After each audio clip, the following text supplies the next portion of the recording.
আজকে চলে আসলাম পাউরুটি দিয়ে একটা পারফেক্ট পুডিং বানানোর জন্য। সো গাইজ, আসসালামু আলাইকুম, কেমন আছেন সব? I back to my channel Maksuda Mitu. So চলেন, লেটস গো। আজকে আমরা আপনাদেরকে শিখাবো আমি আপনাদেরকে শিখাবো কি করে পাউরুটি দিয়ে পারফেক্ট একটা পুডিং বানানো যায়। তো আজকের এই রেসিপিটা শুধুমাত্র আপনাদের জন্য যারা আপনারা এখনো পাউরুটি দিয়ে পুডিংটা ট্রাই করেন নাই।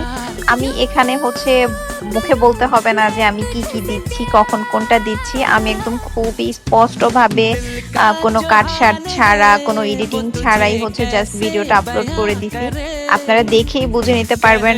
আর পুডিং এর জন্য অবশ্যই আমাদেরকে দুধটা জাল করে ঘন করে নিতে হবে। আমি এখানে 1.5 কেজি দুধকে হাফ কেজি করে নিয়েছি। দেন দুধ, ডিম আর আপনাদের যেটা দরকার পাউরুটি সবকিছু একসাথে ব্লেন্ড করে নিয়ে এখানে আমি ক্যারামেলটা তৈরি করে নিচ্ছি। আরেকটা কথা, অবশ্যই দুধের সাথে চিনিটাকে জাল করে নেবেন। চিনিটা আলাদা করে মিশাবেন না, সেক্ষেত্রে পানি ছেড়ে দিবে।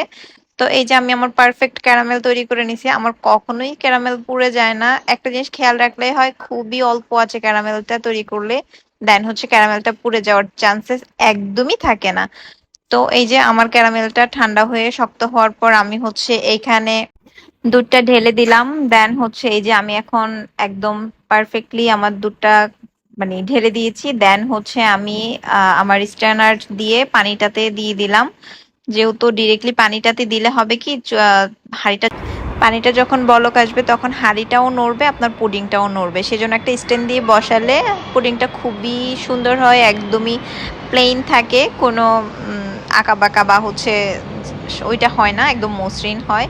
তো আরেকটা জিনিস, আমি কিন্তু এখানে পাউরুটিটা ছাঁকি নাই। আমার যেই দুধটা আমি জাল করছিলাম ওটার মধ্যে খুবই ভারী হয়ে সর পড়ছিল, যার কারণে ভারী সরটা যেন না ফেলতে হয় সেজন্য আমি পাউরুটিটা ছাঁকি নাই। আপনারা চাইলে এটাকে ছাঁকনি দিয়ে ছেঁকে দিতে পারেন, সেক্ষেত্রে পুডিংটা অনেক স্মুথ হয়, একদমই কোনো মানে বাম্পস টাইপের কিছুই থাকে না। তো তারপরে দেখেন এই যে আমারটা খুব সুন্দর হয়েছে, আলহামদুলিল্লাহ একদম পারফেক্ট হয়েছে। আর কালারটা এত সুন্দর আসছে, ক্যারামেলের কালারটা মানে কি বলবো, আপনারা দেখতেই পাচ্ছেন। আর এই যে পুডিংটা অনেক সফট হয়েছে। আপনারা যদি এটাকে ছেঁকে দেন সেক্ষেত্রে এটা আরও সফট হবে, আরও স্মুথ হবে। এই যে আমি এটাকে স্লাইস করে নিচ্ছি। তবে অবশ্যই পুডিংটা ঠান্ডা করে নেবেন।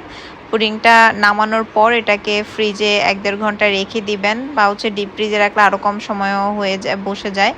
তো এই যে আমি এটাকে কেটেই বাচ্চাদেরকে দিচ্ছিলাম, বাচ্চারা খেতে চাচ্ছিল। আলহামদুলিল্লাহ অনেক সুন্দর হয়েছে আর অনেক মজা হয়েছে।